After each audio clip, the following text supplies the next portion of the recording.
अस्सलामुअलैकुम students, welcome back to my YouTube channel learn for success. उम्मीद करता हूँ आप लोग खैरियत से होंगे। आज की वीडियो के अंदर हमने डिस्कस करना है फिज़िक्स 101 की जीडीपी को। उसका सलूशन आपके सामने लेकर हाजिर हुआ हूँ। सलूशन को हम कंप्लीट डिटेल के साथ डिस्कस करेंगे ताकि जो आपको जीडीपी के अंदर क्वेश्चन पूछा गया है, अगर उसके रिलेटेड आपको पेपर्स के अंदर एमसीक्यूज़ भी आ जाते हैं या उसके रिलेटेड कोई भी टॉपिक आपको पेपर के अंदर पूछ सकता है तो आप उसको कम्प्लीटली एक्सप्लेन कर सको। यहाँ पे हम कंप्लीट डिटेल के साथ क्वेश्चन को डिस्कस करेंगे विद उसके आंसर को।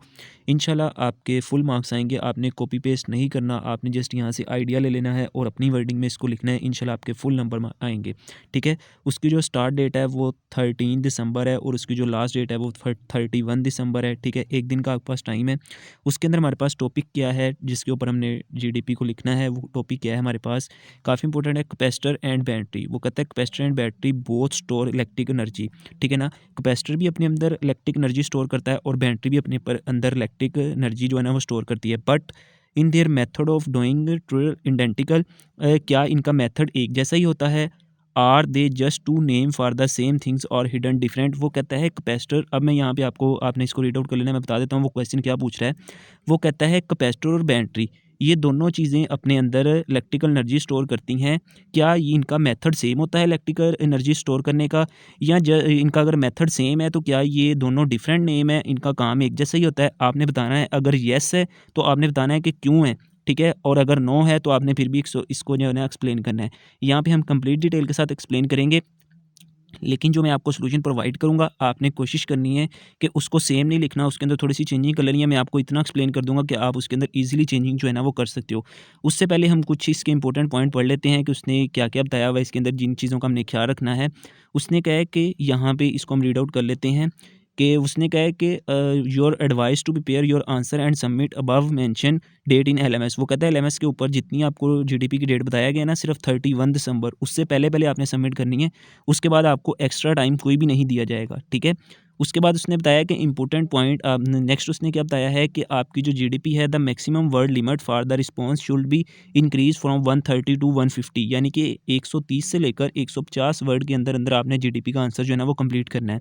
ठीक है। यहाँ पे मैं आपको समझा दूंगा, आप इजीली अपनी वर्डिंग में इसको जो है ना लिख सकते हो। ठीक है। आगे उसने कुछ इसके इंपॉर्टेंट्स इंस्ट्रक्शंस बताई हुई हैं कि यहाँ पे मैं आपको रीड आउट ही करवा देता हूँ कि उसने इसके अंदर क्या लिखा हुआ है। उसने कहा है कि जो आपने जीडीपी है वो 130 वर्ड में लिखनी है और अपने जो जीडीपी का स्टाइल रखना है वो टाइम न्यू रोमन। ठीक है ना। ये काफ़ी इंपॉर्टेंट होता है जिसकी वजह से बच्चे के कम मार्क्स आते हैं, वो इन चीज़ों का ख्याल नहीं रखते। ठीक है ना।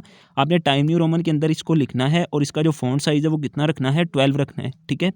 और नेक्स्ट हमारे पास क्या आ जाता है, ये इसका कुछ भी नहीं है। उसने इसके अंदर ये बताया हुआ है कि आपने अपना जो क्वेश्चन है ना वो ईमेल के ज़रिए हमें नहीं भेजना। ठीक है। और ना ही आपने जो लेक्चर के नीचे एमडीबी होता है, ठीक है ना, जिसके अंदर आप कोई भी क्वेश्चन करते हो, ना ही आपने उसके थ्रू अपना सबमिट करवाना है। अगर आपको जीडीपी के अंदर किसी चीज़ की समझ नहीं लग रही तो आपने लेक्चर के नीचे जो एमडीबी होता है उसके अंदर अपना क्वेश्चन आप इजीली उनसे कर सकते हो। ठीक है। और ये थे इंपॉर्टेंट इंस्ट्रक्शन। अब मैं आपको लेके चलता हूँ क्वेश्चन के ऊपर। ठीक है। और वहाँ पे मैं आपको डिटेल से समझाता हूँ कि इसके अंदर हमने लिखना गया है। ठीक है ना। आपने एक्सप्लेनेशन को अच्छे तरीके से सुन लेना है ताकि इस टॉपिक के रिलेटेड अगर आपको पेपर में कोई एमसीक्यूज आता है, क्वेश्चन या बैटरी के रिलेटेड या कोई भी क्वेश्चन आता है तो आप उसको इजीली अटेम्प्ट कर सकते हो। मैं यहाँ पे आपको एक एक वर्ड उसका एक्सप्लेन करूँगा। ठीक है। आपने कॉपी पेस्ट नहीं करना, उसको समझ लेना है, उसको अपनी वर्डिंग में लिखना है। इंशाल्लाह फिर आपके फुल फुल मार्क्स आएंगे। ये है हमारे पास इसका आंसर। इनका मेथड जो है ना दोनों का, इसके अंदर क्या लिखा गया है यहाँ पर कि नो, कि ये दोनों चीज़ें सेम नहीं है। बैटरी और कैपेसिटर ये दोनों चीज़ें सेम नहीं है। इसके अंदर जो कॉमन डिफरेंट है ना वो मैं आपको बता देता हूँ। सबसे पहले हम इसकी सिमिलरिटीज़ देख लेते हैं कि क्या दोनों के अंदर जो चीज़ें सेम होती हैं, जो बैटरी के अंदर भी सेम है और कैपेसिटर के अंदर भी क्या है, सेम है। ठीक है। उनको हम यहाँ पे डिस्कस कर लेते हैं। बैटरी के अंदर और कैपेसिटर के अंदर क्या-क्या चीज़ें सेम होती हैं। सबसे पहले तो ये दोनों एनर्जी जो है ना वो सेव करते हैं। ठीक है ना। जो बैटरी है वो भी अपने अंदर एनर्जी को सेव करती है और जो कैपेसिटर है वो भी अपने अंदर एनर्जी को सेव करता है। ठीक है ना। जो मैंने एक्सप्लेन किया हुआ मैं आपको पहले सबसे पहले वो बता देता हूँ। उसके बाद जो दूसरा इसके अंदर है जो सेम है इन दोनों के अंदर, वो प्रोवाइड प्रोफेशनल डिफरेंस। ठीक है ना। ये भी potential different in a circuit को प्रोवाइड करती है, ये भी potential different in a circuit को प्रोवाइड करती है। ये तो थे इनकी दो सिमिलरिटीज़। ठीक है। उसके बाद अब इनकी डिसिमिलरिटीज़, यानी कि ये दोनों चीज़ें सेम नहीं है। ठीक है ना। बैटरी एक अलग चीज़ है और कैपेसिटर जो है वो एक अलग चीज़ है। अब इन दोनों के अंदर डिफरेंट क्या है, डिफरेंस क्या है दोनों के अंदर, उसको हम कंप्लीट डिटेल के साथ यहाँ पे डिस्कस करते हैं। ठीक है। सबसे पहले जो इनका the way to store energy, ये जो एनर्जी स्टोर करने का मेथड है वो बैटरी का अलग होता है और कैपेसिटर का जो है ना वो अलग होता है, कि बैटरी अलग तरीके से एनर्जी स्टोर करती है और कैपेसिटर जो है वो अलग तरीके से एनर्जी स्टोर करता है। जो आपके पास बैटरी है वो chemical in the form of chemical form के ज़रिए जो बैटरी है ना वो स्टोर होती है, ठीक है।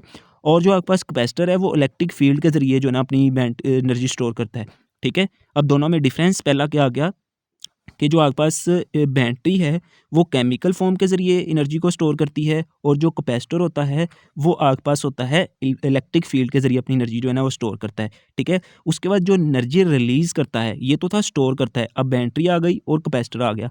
वो था कि एनर्जी अब हमने देखना है रिलीज़ कैसे करता है। ये एनर्जी स्टोर करना हमने पढ़ लिया, अब एनर्जी रिलीज़ कैसे करता है, ठीक है। सबसे पहले हम बैटरी की बात कर लेते हैं। बैटरी आपको पता है जैसे मोबाइल की बैटरी आप चार्ज करते हो वो आस्ता-आस्ता लो होना स्टार्ट होती है, ठीक है ना। जो कैपेसिटर होता है वो at a time with in few second के अंदर अपना जो है ना एनर्जी रिलीज़ कर देता है। फॉर एग्ज़ाम्पल हम इसकी एग्ज़ाम्पल ले लेते हैं सबसे पहले बैटरी की, कि बैटरी के अंदर आपको क्या एक्सप्लेन कर रहा है। फॉर एग्ज़ाम्पल बैटरी, ये आपके पास एक डैम है, ठीक है। ये आपके पास एक डैम आ गया, यहाँ से हम छोटी-छोटी नहर निकाल देते हैं, ठीक है। अब यहाँ से आस्ता-आस्ता जो है ना पानी अपना रिलीज़ होना स्टार्ट होगा, ठीक है। आस्ता-आस्ता पानी रिलीज़ होगा, ये किसकी एग्ज़ाम्पल है? बैटरी की, ठीक है ना, इस तरह। और जो कैपेसिटर होता है, अगर मैं कहता हूँ इसी इसी डैम को हम देखें, इसी डैम को देखें, अगर बैटरी के थ्रू देखें तो ये इसके अंदर से अगर नहर छोटी-छोटी निकाल दें, ठीक है ना, छोटी-छोटी नदियाँ, छोटी-छोटी नहर निकाल दें, आस्ता-आस्ता वहाँ से पानी जो है ना वो रिलीज़ होना स्टार्ट होगा। अगर मैं कहता हूँ कि मैं एकदम से जो है ना इसका ये जो डैम है इसका ये वाला इसको हटा देता हूँ, तो क्या होगा, एकदम से जो है ना सारा पानी रिलीज़ होना स्टार्ट हो जाएगा। फॉर एग्ज़ाम्पल ये ना, अगर ये वाला इसका ढक्कन है, ठीक है, इसको हम खोल देते हैं तो यहाँ से सारा एकदम से पानी जो है ना निकलना स्टार्ट हो जाएगा। जो बैटरी है वो आस्ता-आस्ता रिलीज़ होना स्टार्ट होती है, जो कैपेसिटर होता है वो एकदम से रिलीज़ होना स्टार्ट हो जाता है और वो एकदम से रिलीज़ हो जाता है, ठीक है। एक तो ये इसका आ गया, ठीक है। और कैपेसिटर अब रिलीज़ करने का आपको पता चल गया, बैटरी और कैपेसिटर, ठीक है। जो बैटरी है वो एकदम से रिलीज़ हो जाती है और जो कैपेसिटर है वो आस्ता-आस्ता अपनी बैटरी जो है वो आस्ता-आस्ता रिलीज़ करती है एनर्जी और जो कैपेसिटर है वो एकदम से जो है ना एनर्जी रिलीज़ कर देता है, ठीक है। उसके बाद अमाउंट ऑफ एनर्जी, दोनों की बात कर लेते हैं। एनर्जी बैटरी के अंदर एनर्जी और कैपेसिटर के अंदर। बैटरी जो है वो ज़्यादा एनर्जी अपने अंदर स्टोर कर सकती है, लेकिन जो कैपेसिटर है वो ज़्यादा एनर्जी को स्टोर नहीं कर सकता। जैसे बैटरी ज़्यादा देर एनर्जी रिलीज़ कर सकती है ना, क्योंकि उसके अंदर ज़्यादा एनर्जी होती है। जितनी उसके अंदर एनर्जी होगी वो उतनी आस्ता-आस्ता जो है ना एनर्जी रिलीज़ करेगा, लेकिन कैपेसिटर के अंदर एनर्जी भी एक तो कम होती है और वो जो रिलीज़ करता है ना वो एकदम से रिलीज़ कर देता है, ठीक है। और वो अपने अंदर हाई एनर्जी डेंसिटी नहीं स्टोर कर सकता। बैटरी जो वो हाई एनर्जी डेंसिटी को स्टोर कर सकती है, लेकिन जो कैपेसिटर है वो हाई एनर्जी को अपने अंदर स्टोर नहीं कर सकता। एक ये इनके अंदर डिफरेंस आ गया, ठीक है। उसके बाद बैटरी और कैपेसिटर, इनका जो चार्जिंग है, अब तीसरा पॉइंट हमारे पास क्या आ गया, चार्जिंग।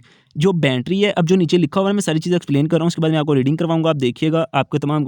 अब जो चार्जिंग है, ठीक है, जो चार्जिंग है उसके अंदर जो बैटरी है वो ज़्यादा टाइम लेती है चार्ज होने के लिए, आपने देखा होगा। जो कैपेसिटर है वो जिस तरह वो विद इन फ्यू सेकंड के अंदर रिलीज़ हो जाता है, उसी तरह वो विद इन फ्यू सेकंड के अंदर जो है ना वो चार्ज हो जाता है। लेकिन जो बैटरी होती है वो विद इन फ्यू सेकंड के अंदर चार्ज नहीं होती, वो ज़्यादा टाइम लेती है, क्योंकि उसने रिलीज़ होने में भी ज़्यादा टाइम लगाना होता है और वो जो अपना चार्जिंग का टाइम है वो भी वो ज़्यादा लेती है, ठीक है। जो इसका चार्जिंग टाइम होगा वो ज़्यादा होगा, ठीक है, और इसका रिलीज़ होने का टाइम भी ज़्यादा होगा। इसका चार्जिंग टाइम भी कम होगा और रिलीज़ होने का टाइम भी ज़्यादा होगा, ठीक है, जल्दी हो जाएगा।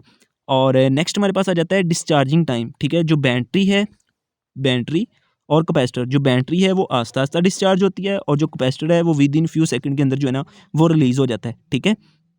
अब जो इस इनके अंदर अगर सर्किट की बात की जाए, जो बैटरी है वो एसी और डीसी सर्किट दोनों के लिए सोर्सेज होती है डायरेक्ट करंट प्रोवाइड करने के लिए, ठीक है। जो एसी सर्किट और DC circuit are sources of direct current. जो बैटरी होती है वो डायरेक्ट करंट प्रोवाइड करती है एसी एंड डीसी सर्किट को।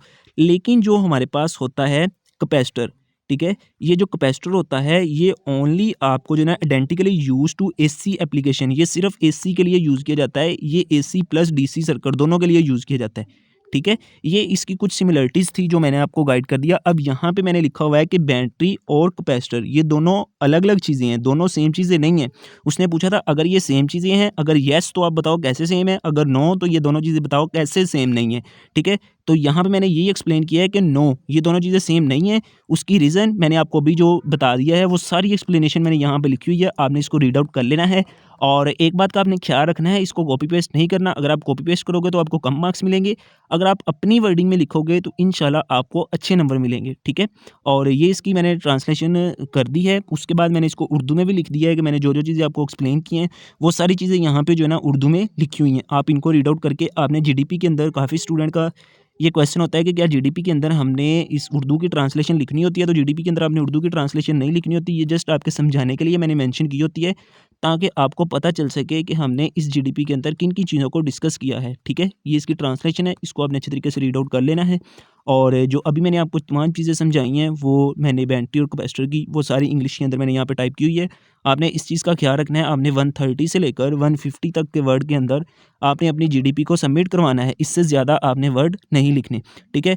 और ये थी आपकी जीडीपी। आई होप कि आपको वीडियो पसंद आई होगी। वीडियो पसंद आई है तो चैनल को सब्सक्राइब कर ले, बेल आइकन को प्रेस कर ले। इंशाल्लाह मिलेंगे एक नई वीडियो के साथ, तब तक अपना ख्याल रखिएगा। चैनल को सब्सक्राइब नहीं किया तो चैनल को सब्सक्राइब कर लें। अल्लाह हाफ़िज़।